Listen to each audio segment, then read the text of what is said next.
Hey, everybody. Give me 1 second. We're not, there we go. Hi, everybody. Hi. It's been ages since I have been, it hasn't been ages, but it's been 2 weeks since we were last together. Welcome to Live with Heather Vickery. I'm Heather Vickery.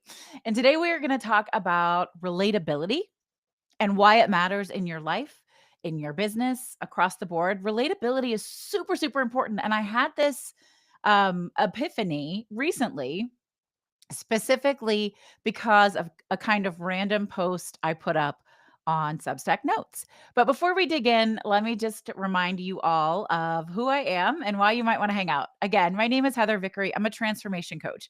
What that means is that I help folks go from where they are to where they want to be by learning to deeply and completely know, like, and trust themselves and build a life that they feel good about, where they can be successful with ease. I specifically support women and queer folks to go from having a pressure filled life to a pleasurable one with more ease by prioritizing themselves, taking radical responsibility for themselves, protecting their peace, and experiencing more joy. So, how does relatability fall into this? Well, it falls into it because it's not a marketing strategy, it's a human one. And no matter where we are in life, whether we are trying to grow a business or we want to promote up at our work or we want to just feel more a part of our community, being relatable is the key to being connected. It's all about connection.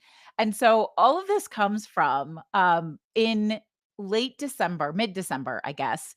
I posted a Substack note that said, please help me celebrate. I just paid off a massive debt that's been hanging over my head for 2 years. And it feels like such a relief. And it got, I mean, as of now, I think it's got almost 9,000 likes and several hundred comments. And, I'm just like the rest of you. I spend a lot of time and attention in creating my articles that I post on Substack or LinkedIn or on my blog post. And even the social posts to promote those things or just to talk, I put a lot of time and thought and heart and effort into all of those. And you were lucky if we get, like, a couple of likes and maybe a comment. I know that's not unique to me. It's across the board. I don't take it personal, but this one really popped off. And I spent a lot of time thinking about why that was. And for a minute I was a little sensitive about it. I'm like, why can't the things that I put all my effort into pop off like this? And then I realized it's because this was a really relatable post. It was something everybody can understand and identify with. I was asking folks to celebrate with me. I love that. I love celebrating with other people. If you have a win, I want to hear it and I want to, like, clap for you and cheer you on and tell you what a great job you did. And so we don't share those wins nearly enough. So first I did that and I actually asked for what I wanted, and that helps. Second, this one happened to be about money, and everybody can relate to that, right? Everybody can feel that. So when you start to think about how you're showing up and where you're showing up and why it matters that you're bothering to show up, thinking about how to be relatable without being performative is super, super important. What does this look like if we're honest about who we are and how we're feeling? And so I have really, and this isn't necessarily new, but I've really shifted how I show up social media wise to something that feels really authentic to me and really honest. And I don't force it. I don't do a ton of pre-scheduling. I don't, I follow what feels intuitive to me at the capacity that I have at that moment. Now, I have streamlined my social media access greatly. I got rid of all of the Meta platforms. That was a year ago. I don't have any of those. That felt very scary and very brave. Like, how can you have a business if you're not on Instagram? Well, the truth is you can. You can have a business and not be on Instagram. How can you be successful? Well, I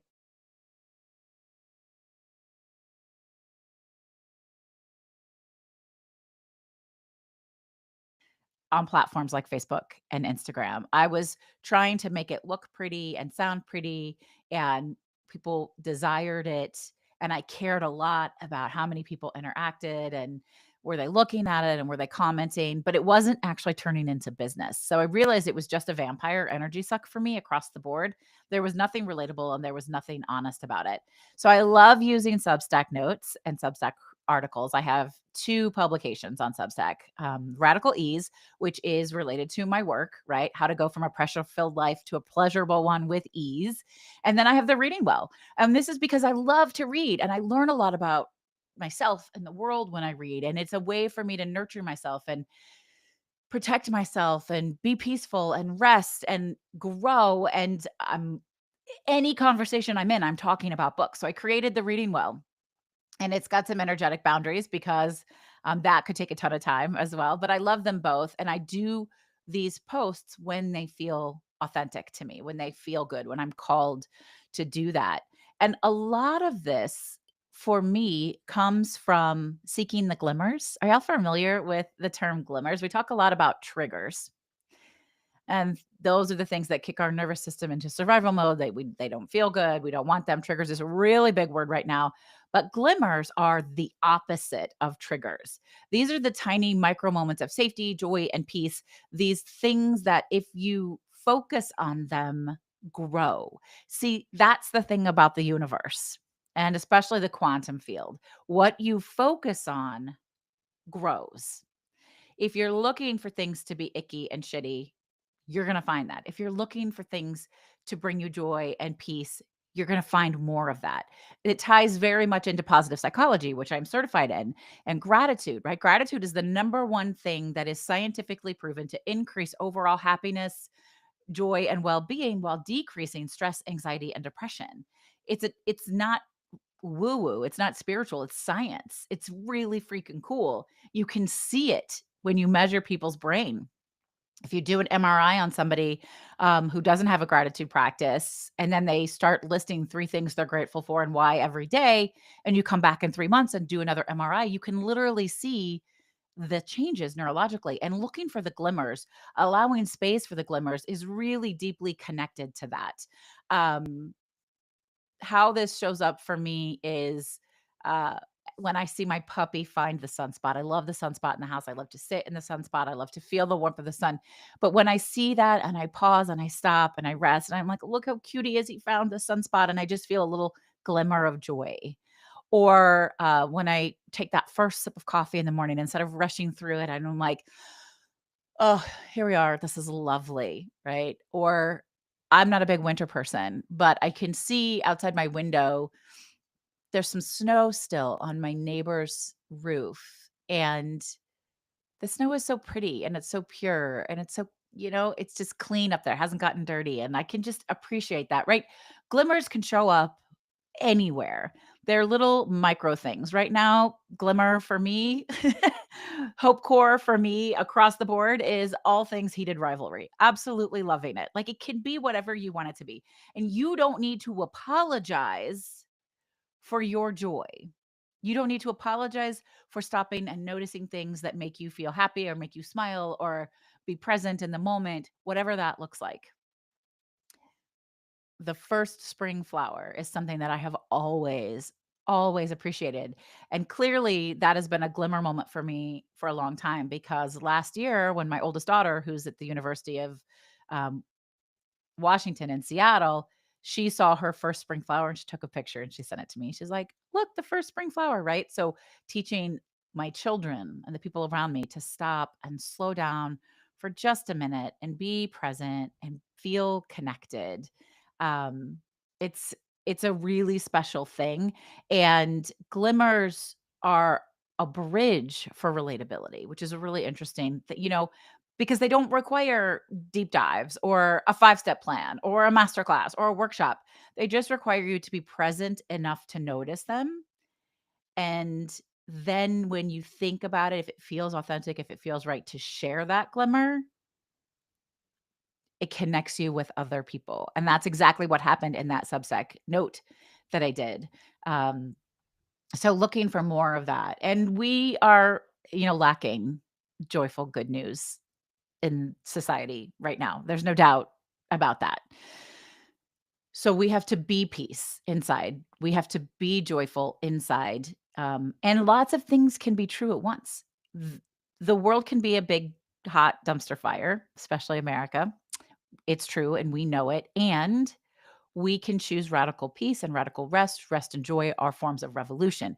We can choose to show up for ourselves, support our community, find the things that are working, find things that bring us joy, and relish in that while still feeling afraid and scared and worried, while still showing up to be the present community members that we want to be and standing up for what we believe in to be right.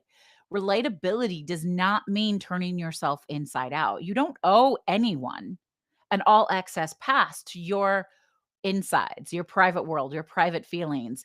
You do not need to cut yourself out and spill your guts for everybody in order to be relatable.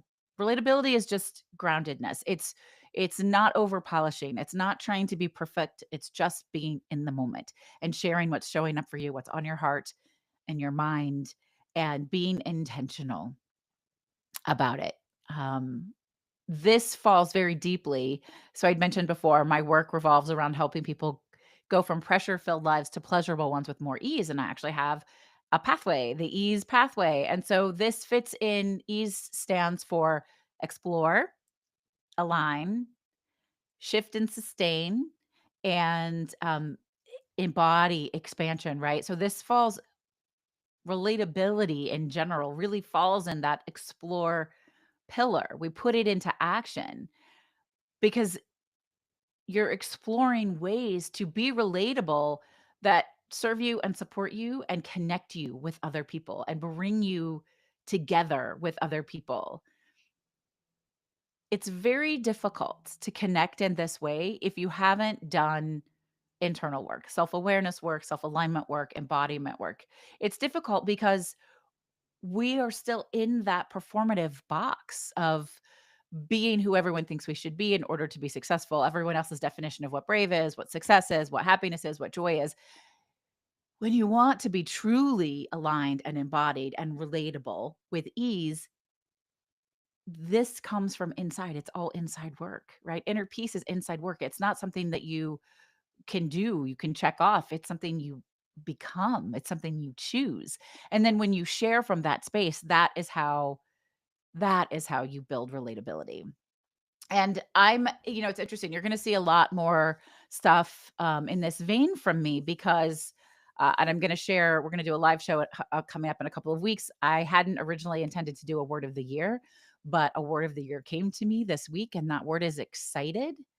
I feel like there's been a lack of excitement for me in what I'm offering professionally and what I'm doing.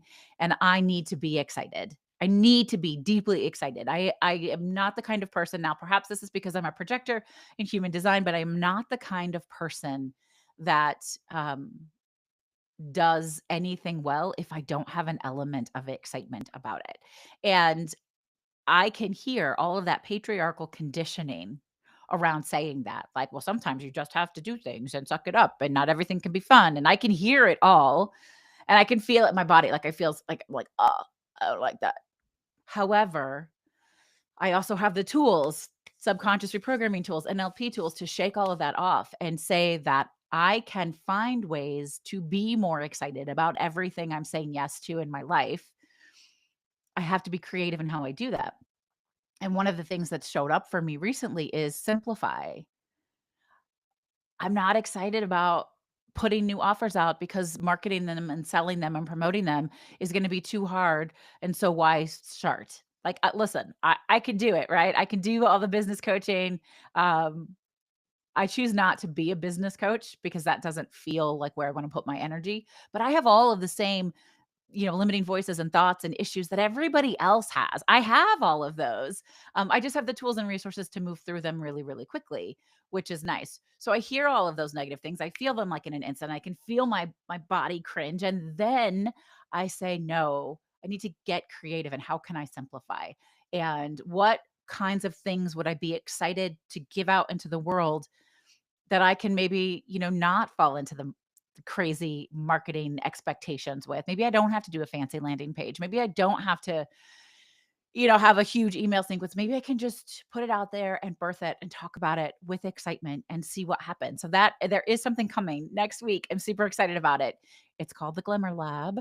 And it's going to be easy. It's low hanging fruit. It's going to be a lot of fun. It's going to be joyful, and it's a join as you want to. There's no major commitment. Like all of this feels really good to me.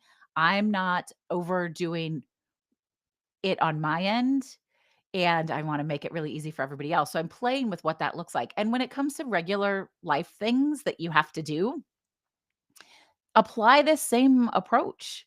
Um, Sometimes when I'm making dinner, listening to an audiobook makes me more excited and I can focus. Sometimes having utter silence makes me more focused and I can be more excited. Sometimes music and dancing while I do it gives me that feeling. It takes your intentional presence, checking in with yourself, having a pause and checking in with yourself and saying, what do I need right now to feel good about what I'm saying yes to right now and what I'm doing? Whether they're things you quote unquote have to do, got to feed your family, maybe there's work stuff you have to do. How can you do it in a way that leads to some glimmers, that leads to some joy, that leads to some excitement? Find a new way.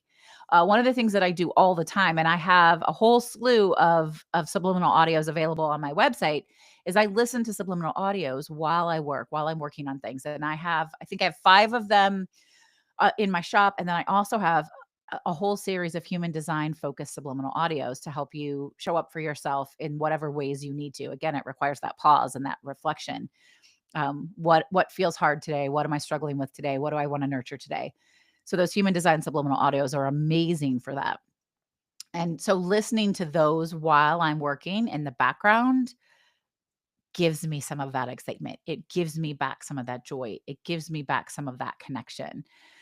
So my reflection question for you today that I want you to think about is, think about those people that you admire and that you trust the most. Is it because they're perfect and they're getting it right? Or is it because they offer you this bridge to relatability? Is it because you're sharing in the humanness of life? These things that either bind you because they bring you joy together, or you can sympathize with one another, you can feel one another's pain, you can support it. Do they allow you an honest exhale? Do they make you go, "Ugh, me too? Good or bad, right? Like, how are you connecting with people? And how can you offer that same bridge to everyone else in your community? What does that look like for you? And how can you feel good as you're doing it? So I love that. I hope that you'll think about that. And maybe you'll pop in here and give me a comment and let me know, like, what does that look like for you? What does relatability look like for you? What does it feel like for you? And then I'm going to close out like I do every live show, and I'll be back next week. I won't take another long break like this until summer. I'm taking my daughter to Italy. I'm so excited to take my girl to Italy. It's going to be fantastic. Look, talk about being excited and living in the moment and being joyful. I have really committed myself this year to doing things that feel exciting to me and not worrying about where the enoughness will come from, enough money, enough time, enough resources, and trusting that the universe has my back, because it always has. Everything always works out. And if I look back, I can see that in repeated pattern. And when we feel like that's not the case, how can you shift that energetically? Again, this is work that we can support. I can support through my VIP coaching, through the Mind Shift Mastery Program, which is 6 subconscious reprogramming sessions that help you shift out of one belief or certain beliefs, negative beliefs and ways of being, into what you most want, going from pressure filled to pleasurable. Like, we can do this together. You can have this. And I'm just going all in. I am just embracing that quantum magic that says, be now who you want to be in the future.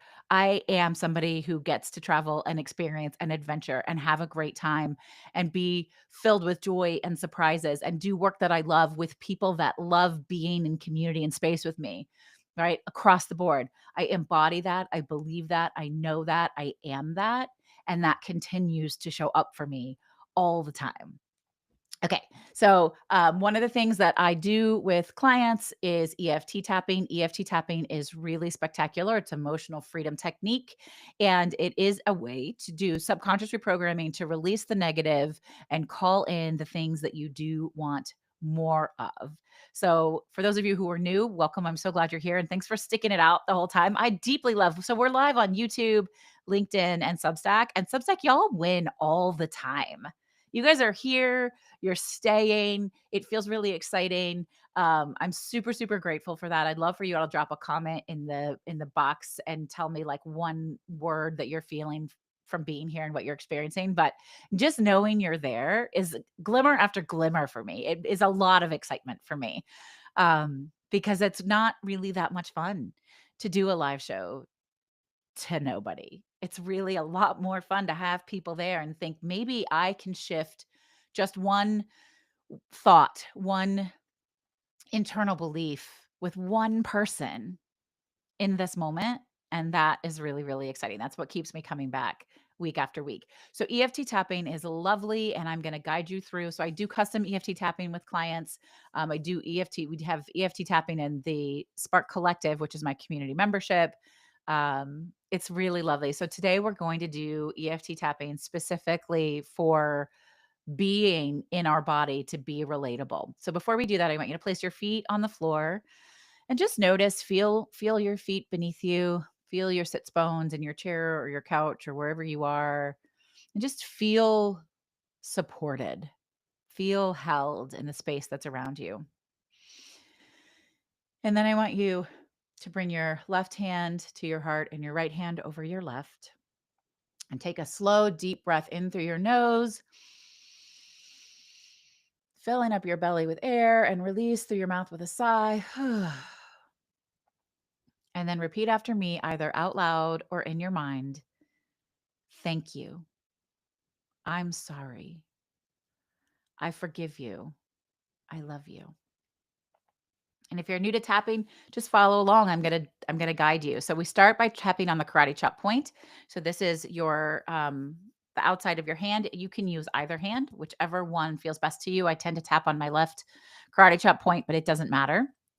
And then again, repeating after me, either out loud or in your mind. This is where the karate chop point is where we release the negative. Even though I have learned to hide parts of myself in order to stay safe and be respected,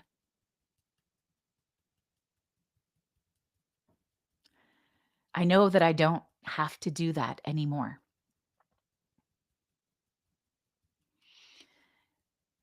These patterns existed at one time to protect me, but they are no longer necessary.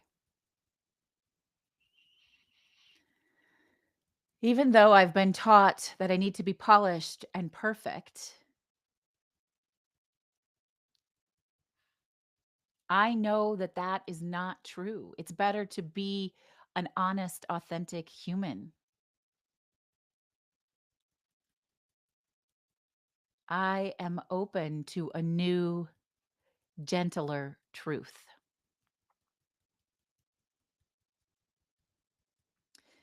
Even though I sometimes hold back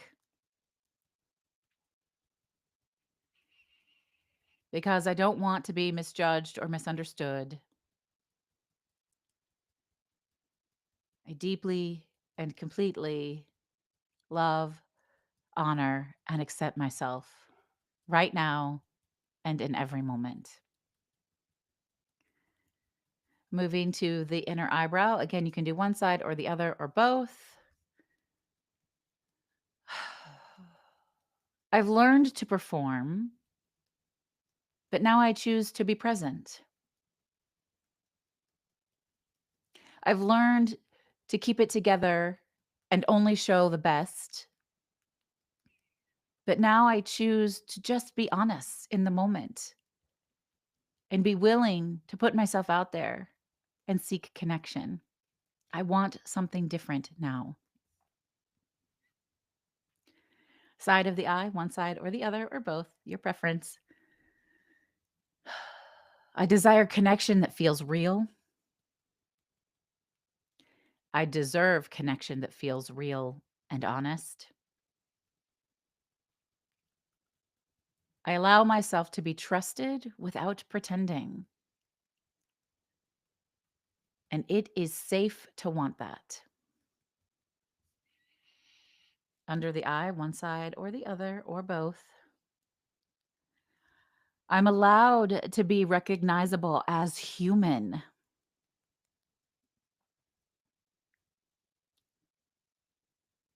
I do not have to earn belonging by performing.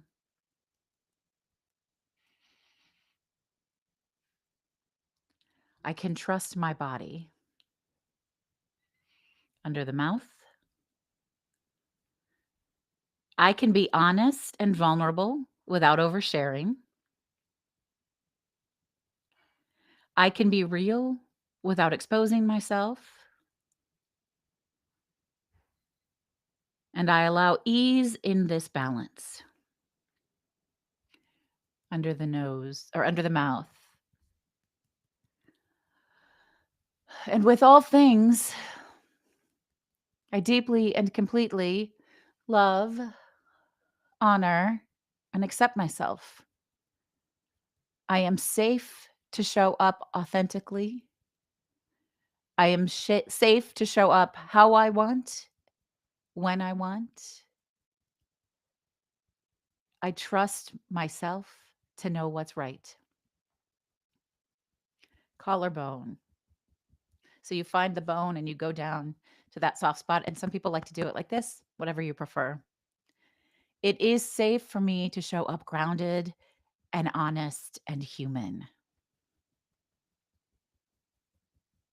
It is safe for my presence to build trust. I don't need to prove anything. Under the arm, you can do one side or the other or both if you want a big bear hug. Maybe I'll do that today. I release the belief that being real is a risk. I let go of perfection and posturing. I allow connection to come from presence and pleasure. I trust myself deeply and completely. Top of the head. I choose honesty over performance. I choose ease over pressure. And I trust that my authentic humanity is more than enough. And you can gently stop tapping. Oh, I kind of like to roll my shoulders a little after I tap. Take a slow breath in. Let it travel all the way down your body. And gently exhale. Just notice what's softened. Notice what feels more open and spacious. You don't need to be more impressive. You are allowed to be exactly as you are. You are perfect exactly as you are. You don't need to be fixed or changed. You are wonderful. And my work is here to meet you in this moment and help you grow in your self love, your self compassion, your inner peace, expanding your joy, going from pressure filled lives to pleasurable ones. So please come back next Thursday for a brand new episode of Live with Heather Vickery. Connect with me on Substack or LinkedIn. I'm also on TikTok, but it's mostly books, politics, and heated rivalry. But hey, if you're into that, come hang out with me there. And if you are interested in having any support, human design support, subconscious reprogramming support, just coaching support in general, let's schedule a chat. We can do a discovery call. You can send me a message, or you can find that link on my website, which is linked in my bio everywhere that you are. I'm so glad to have spent this time with you. I thank you, thank you, thank you for showing up, having your time here, and knowing that you're here is exciting for me specifically because it allows me to know that you are choosing yourself, that you are choosing to show up for yourself, that you are choosing to give yourself a few minutes of time just for you, to nurture yourself, to pause, to be reflective, to support yourself. And this is what I love to do in the world. I'm not oh, it was Rebecca Qualiano. Rebecca, I have been trying to reach you. Are you still here? I got a comment. "Hey, Heather, I enjoy dropping into these talks. I appreciate you." Rebecca, you have been on my mind, and I texted you, but I think you have a new phone number. Will you please, please reach out to me because I wanna talk to you? That's so funny. Rebecca was a client in a program that I did years ago, and I love it when I know that people who I have worked with in the past come back and stay present and still find that this work that I do supports them. I'm so joyful. That's such a lovely glimmer for the day. Such a lovely, lovely glimmer. Thank you all for being here. Let's stay connected. Let's see how we can support one another and be our most beautiful, authentic selves and be relatable because we want to be, not because we have to be. My name is Heather Vickery, reminding you today and every day to go out and choose yourself bravely because you are so fucking worth it. I'll see you next week.